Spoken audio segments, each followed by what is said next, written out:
Сәлеметсіздер ме, менің көрермендерім? Менің каналыма тіркелмеген болсаңыздар, міндетті түрде тіркеліп қойыңыздар. Мен сіздермен күнделікті денсаулықтарыңызға пайдасы бар ақпараттармен бөлісіп отыратын боламын. Яғни бүгін қымыз 40 ауруға ем екенін, ата-бабамыздан келе жатқан ұлттық сусынымыз қымыздың адам денсаулығына берер пайдасы орасан зор екен талай мәрте жазылып та келеді.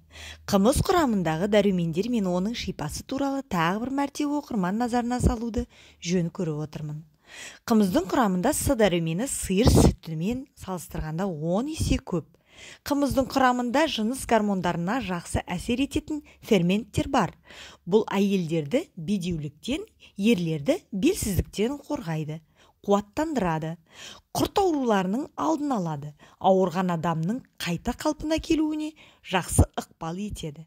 Саумал қымызды ем ретінде буын ауруларына ішсе тіпті пайдалы, салданудың алдын алады. Жаңа босанған келіншектің сүтін молайтып, нәрлетеді. Демек, емізулі балаға да пайдасы орасан зор дегені. Ашыған қымыз шөлді басып, қан тамырды қордаланған зиянды қалдықтардан тазартады, іш қатудың алдын алады. Ашығудан кейін қымыз ішу буын ауруларына өте пайдалы. Адам денесінің күш қуатын арттырады, бүйрек пен бауырды қанықтырады, қан тамырларын тазалайды. Буын аурулары мен сүйектің қақсауын, жүйкенің жұқаруын, бас айналуын, созылмалы сары ауру, гепатит, ұйқысыздық, ішектегі жара, гастрит сияқты аурулардың алдын алады, немесе жеңілдетеді. Қымыз адамның физикалық жағдайын оңалтып, тәбетін ашады, ас қорытуды жақсартады. Дәрігерлер қымызды безгек ауруына және жөтелге қарсы ішуге ұсыныс жасайды. Қымызбен емделгенде қан құрамындағы гемоглобин, эритроцит көбейеді. Тамырдың соғуы жиілеп, қан айналымы жылдамдайды. Қан тамыр жұмысы мен жүрек соғысы жақсарады. Кез келген сүттегі ең бағалы зат ақуыз. Бие сүтінде ол 1,8-2% болады. Қымызда шамамен 1,3-2% май бар.